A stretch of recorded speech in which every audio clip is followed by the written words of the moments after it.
नमस्कार, मी मिनल माळी मडवी. न्यूज मराठी 24/7 मध्ये आपल्या सगळ्यांचे स्वागत. बातम्या गावाकडच्या मध्ये पाहूया गावाकडील काही महत्त्वाच्या बातम्या. नांदेडच्या मुखेड तालुक्यातील मुक्रमाबाद भागात महापुरामुळे शेतकऱ्यांचं आतोनात नुकसान झालं होतं. अनेकांच्या घरात आणि शेतात मोठ्या प्रमाणात पुराचं पाणी शिरलं होतं.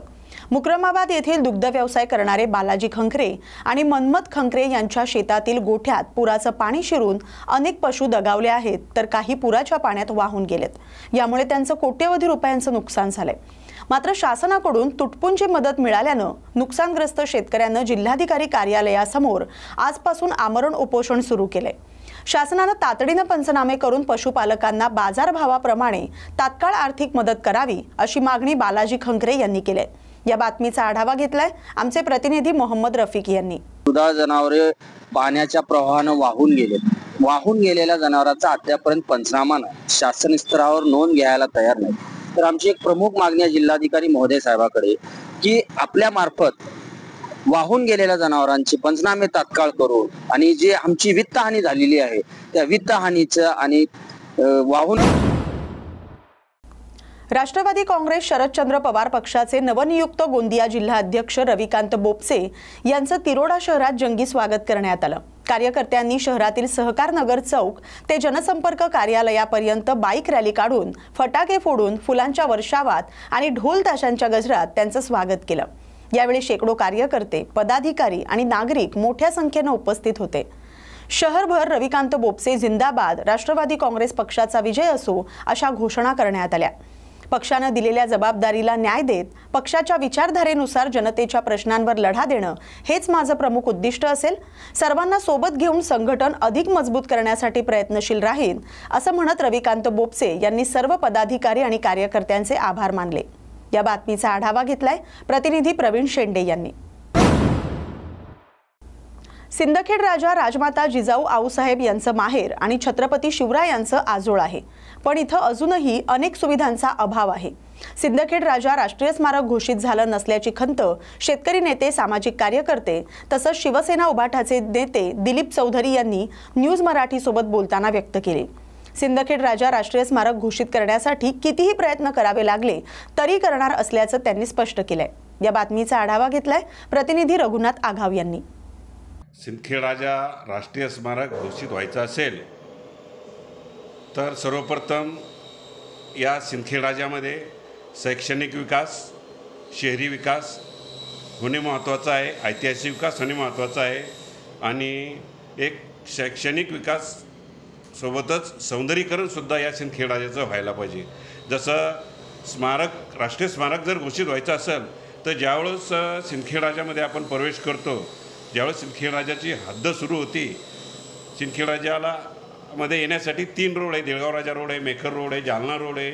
या हद्द सुरू झाली की तिथून स्मशानभूमीसुद्धा पाहून जावं अशा प्रकारचं सौंदर्यीकरण या ठिकाणी सिंदखेड राजामध्ये ज्यावेळेस होईल त्यावेळेस राष्ट्रीय स्मारक म्हणून निश्चित घोषित होईल आणि त्याप्रमाणे त्यासाठी मी जनतेला सोबत व विश्वासात घेऊन चांगल्या पद्धतीचं भविष्यात काम करून राष्ट्रीय स्मारक घोषित होईल या पद्धतीनं पाऊल चांगल्या पद्धतीने उचलणार आहे आणि जनता निश्चित माझ्यासोबत असणार आहे.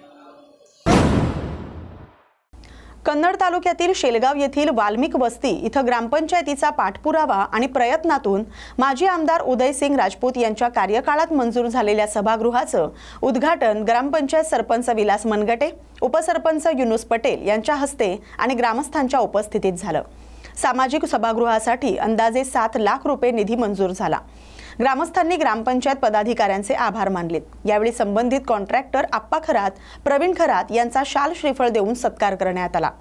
यावेळी रामदास वाघ, पाशू पटेल, भिवसन काकडे, भीमराव काकडे, सोमीनाथ काकडे, हकीम पटेल यांसह ग्रामस्थ उपस्थित होते. आदर्श गाव शेलगाव करण्यासाठी गावच्या सर्वांगीण आणि मूलभूत प्रश्न मार्गी लावण्यासाठी मी नेहमी प्रयत्नशील आहे असं मत विलास मनगटे यांनी व्यक्त केलंय. या बातमीचा आढावा घेतलाय प्रतिनिधी देविदास थोरात यांनी. मुख्यमंत्री देवेंद्र फडणवीस यांनी अमरावतीमध्ये आयोजित कार्यक्रमात बोलताना जिथं शक्य तिथं भाजपा शिवसेना युती झाली पाहिजे असं मत व्यक्त केलं होतं। यावर बुलढाणा मतदारसंघाचे आमदार संजय गायकवाड यांनी आपली प्रतिक्रिया दिली।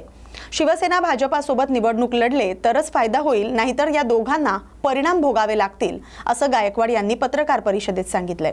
या बातमीचा आढावा घेतलाय प्रतिनिधी रघुनाथ आघाव यांनी।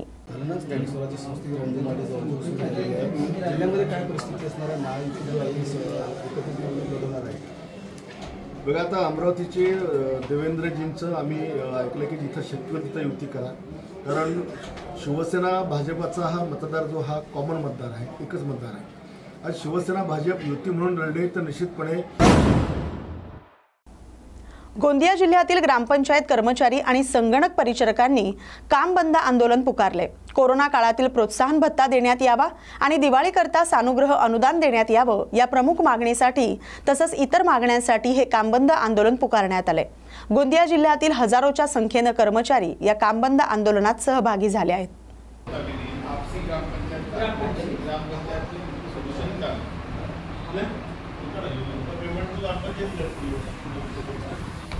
मागणी एकच आहे की मागच्या या कोरोना काळामध्ये आम्ही ग्रामपंचायतीमध्ये प्रत्यक्ष काम केलं हो।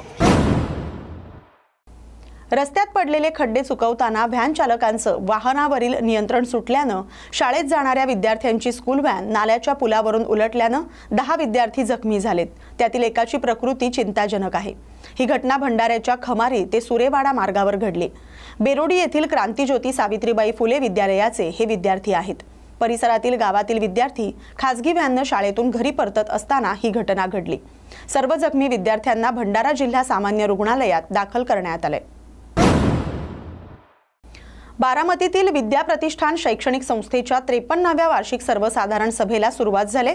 संस्थेचे अध्यक्ष शरद पवार, विश्वस्त उपमुख्यमंत्री अजित पवार, विश्वस्त खासदार सुनेत्रा पवार, युगेंद्र पवार यांसह इतर विश्वस्त उपस्थित होते।